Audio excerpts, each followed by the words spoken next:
কে?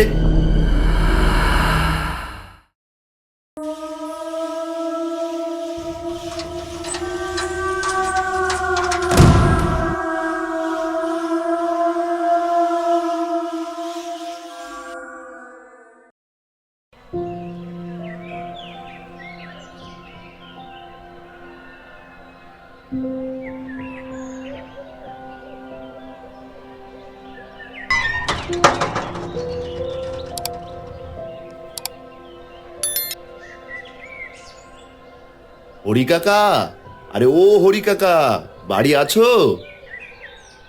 কে?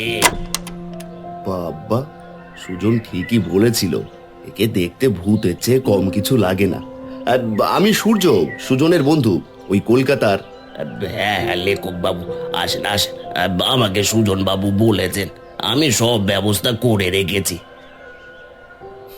Impressive. কি যে বলেন বাবু, এটুকু খেয়াল না রাখলে চলবে কেন বলুন? হ্যাঁ, ঠিক ঠিক। দোতলায় আপনার জন্য ঘর তৈরি রেখেছি, চলুন আসুন বাবু আসুন। বাহ, চলো কাকা।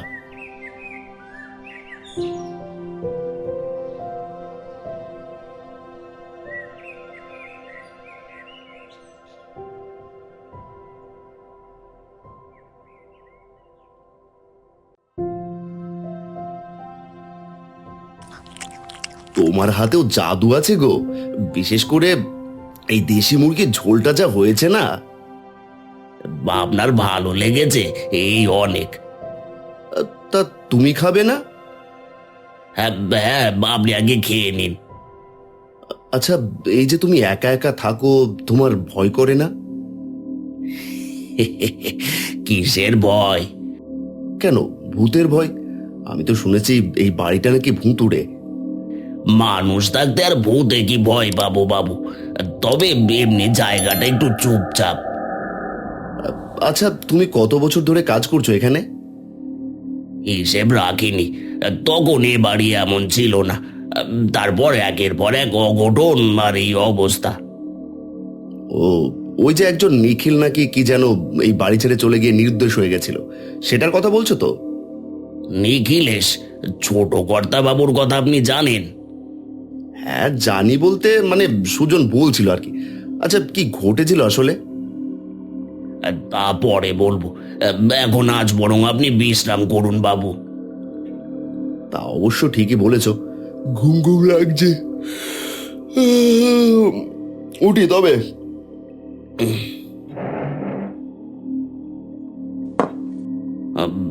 ও বাবু, একটা কথা।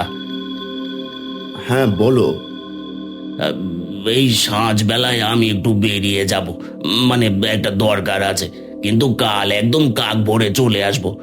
তাই ওই আজকের রাতটা কিন্তু আপনাকে। রাতে একা থাকতে হবে কি, তাই তো? এতে আবার এত কিন্তু কিন্তু করার কি আছে কাকা? ও আমার কোনো অসুবিধা হবে না, তবে সকাল সকাল চলে এসো কাকা। আমি কিন্তু আবার রান্না করতে জানি না।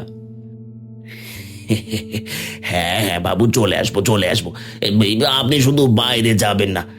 হ্যাঁ, আশেপাশে সব ঝোপঝাড়ে সাপ ইঁদুর ছুঁচো এসব আছে, তাই আর কি। হ্যাঁ, আজ আমি এমনিতেও ঘুমোলে পুরো মরা, ভূতে ডেকে গেলেও টের পাবো না।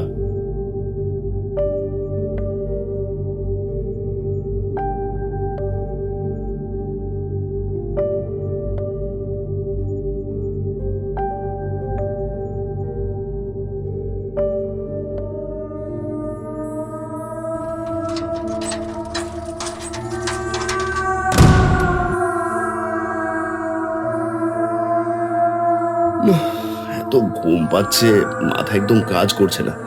শুয়ে পড়ি, কাল থেকে শুরু করব।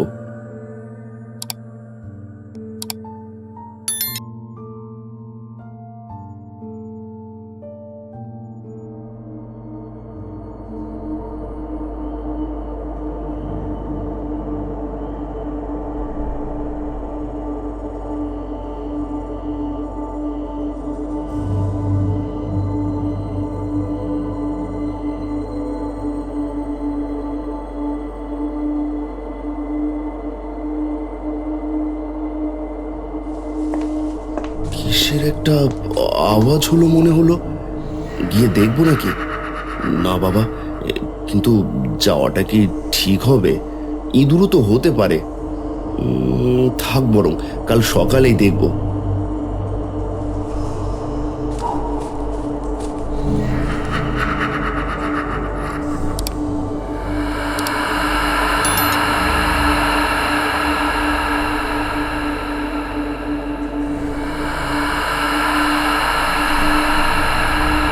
না, ইঁদুর তো মনে হচ্ছে না, মনে হচ্ছে চোর ঢুকেছে। গিয়ে দেখতে হচ্ছে একবার।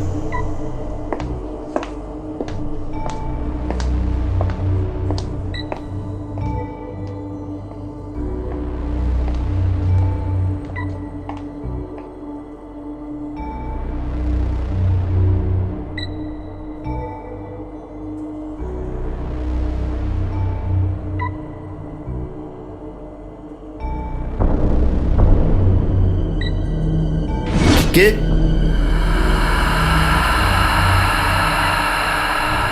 কে কে আপনি এখানে কি করে এলেন? আরে ভয় পাবেন না। আপনি আগে বলুন, আপনি ঢুকলেন কিভাবে?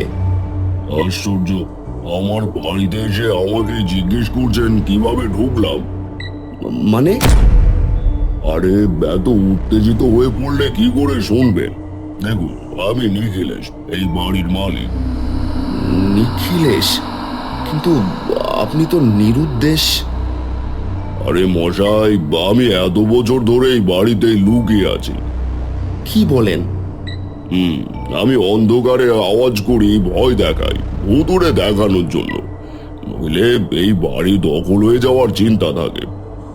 সে কি কথা? কিন্তু কেন? চলুন চলুন, ঘরে গিয়ে বসে কথা বলা যাক। হ্যাঁ, সেটাই ভালো হবে। সবই তো বুঝলাম, কিন্তু আপনি এত বছর ধরে এই বাড়িতে আছেন, এটা হরি কাকাও টের পেলেন না? না না, আসলে আমাদের এই বাড়ি যে কি বিশাল তা তো আপনি দেখতেই পাচ্ছেন। আর তাছাড়া হরি কাকা একা মানুষ, ওর নজর এড়িয়ে থাকা খুব কঠিনও নয়। কিন্তু সবাই তো জানে যে আপনি নিরুদ্দেশ। জানি। তাহলে আপনি থাকতে এই বাড়ি কেউ কিভাবে দখল করবে? আসলে আমি যে বাড়ি ছেড়ে চলে গেছি ও নিরুদ্দেশ হয়ে গেছি, এটা রটানো হয়েছে। কেন? শুনুন তবে, আমাদের রিয়েল এস্টেটের ব্যবসা ছিল। বাবা মারা যাওয়ার পর আমার দাদা অখিলেশের ওপর ভার পড়লো কোম্পানি চালানো। আমি বরাবরই এসব থেকে দূরে থাকতাম। আমারও আপনার মতোই শখ ছিল লেখালেখি। ও, কিন্তু সেটা আপনি জানলেন কি করে? এই যে টেবিলের উপর আপনার ডায়েরি আর পেন রাখা আছে, আর এমনিতেও আমি হরির মুখে আপনাকে লেখক বাবু ডাকতে শুনেছি। ও আচ্ছা আচ্ছা আচ্ছা আচ্ছা। তাহলে কি এখনো লেখালেখি করেন নাকি? না না, সে আমি বহুকাল আগেই ছেড়ে দিয়েছি। আসলে কোম্পানির কাজকর্মের পর আর হয়ে উঠতো না। কেন? কোম্পানি তো আপনার দাদা দেখতেন। হ্যাঁ, কিন্তু কিছু বছর পর হঠাৎ করে দাদারও অ্যাক্সিডেন্টে প্রাণ যায়। আমি তখন বাইরে। তারপর তারপর? আমাকেই দায়িত্ব নিতে হলো। এখানে ফিরে আসার পর এই বিশাল জমি জমা, বাড়ি ও সম্পত্তির মালিক একমাত্র আমি। ঠিক করলাম বাপ দাদার এই ব্যবসাকেই তাদের স্মৃতি হিসেবে নিজের সেরাটা দিয়ে ধরে রাখবো। কিন্তু সেই ভাবনাটাই আমার চোখ খুলে দিল। মানে বুঝলাম না ঠিক। একদিন হিসেব মেলানোর সময়, না, 3বার করার পরে হিসেব মিলছে না। আমি তো ভাবতেই পারছি না যে কালীচরণ দা। আর ভাবলে চলবে না, আজ আলাদা করে কথা বলবো আমি বাড়িতে। তা বলো, কি কথা আছে আমার সাথে? কয়েকদিন ধরে এই কোম্পানির হিসেবের কাগজ দেখছিলাম। বেশ কিছু টাকার নয়জয় হয়েছে। তুমি কি এই ব্যাপারে কিছু বলতে চাও? মানে? দেখো কালীচরণ দা, তুমি আমার দাদার বন্ধু। সেই বিশ্বাসে এই কোম্পানির একমাত্র অ্যাকাউন্টেন্ট তুমি। আর সেখানে কিনা তুমি এমন করলে। কি বলতে চাইছো তুমি? আর সব টাকা আমি চুরি করেছে? আমি চোর? আমি তোমাকে কিছু বলার আগে তুমি নিজেই বুঝে গেছো। দেখো, আমি কাউকে কিছু বলবো না। টাকাগুলো ফেরত দিয়ে ইস্তফা জমা দাও। কি কি বললে? টাকা ফেরত দিয়ে ইস্তফা দেবো? দুদিনের ছেলে তুমি, কি বোঝো ব্যবসার কাজ? কি বোঝো? এই দেখো দেখো, তুমি যদি টাকা ফেরত না করো তাহলে আমি পুলিশের হাতে তোমায় ধরিয়ে দিতে বাধ্য হবো কিন্তু। হ্যাঁ, কি পুলিশের হুমকি দিচ্ছ? দেবো না দেবো না, যা করার করো যাও। বেশ,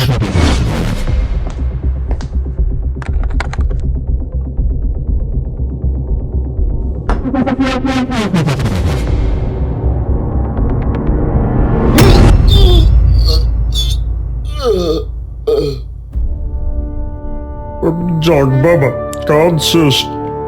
এবার যদি কেউ জিজ্ঞেস করে তাহলে বলবো নিখিলেশের এখানে মন ঠিক ছিল না, তাই কোম্পানির দায়িত্ব আমার উপর দিয়ে চলে গেছে। কোথায় গেছে জানি না। এই যে গাছটা দেখছেন, ওর পাশে আমাকে পুঁতে দিয়েছিল কালীচরণ। আমাদের সম্পত্তি, কোম্পানির মালিকানা নিয়ে সবাইকে বলে বেরিয়েছে আমি নিরুদ্দেশ। তার মানে মানে আপনি মৃত? আপনি সব আমাকে বলছেন কেন? কারণ আপনি আমাকে মুক্তি পেতে সাহায্য করবেন, সবাইকে জানাবেন আসলে কি ঘটেছিল আমার সাথে। আচ্ছা ঠিক আছে ঠিক আছে, আমি কাল সকালেই পুলিশ ডাকবো। আমি করব আপনাকে সাহায্য আমি করবো। আপনাকে আপনাকে অনেক ধন্যবাদ।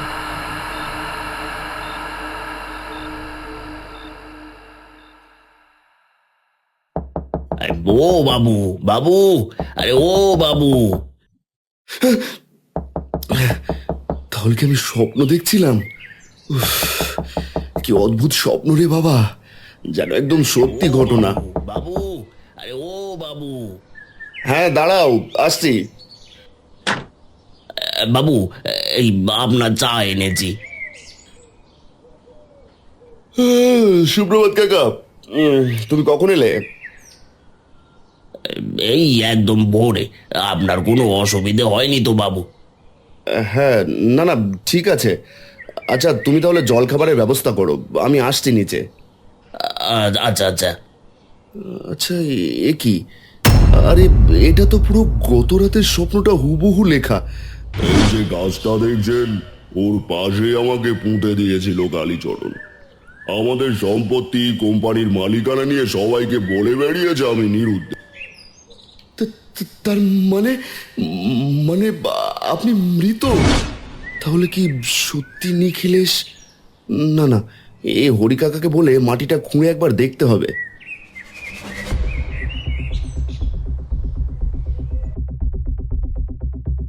পুলিশে খবর দাও হরি কাকা, গল্প এখনো বাকি আছে।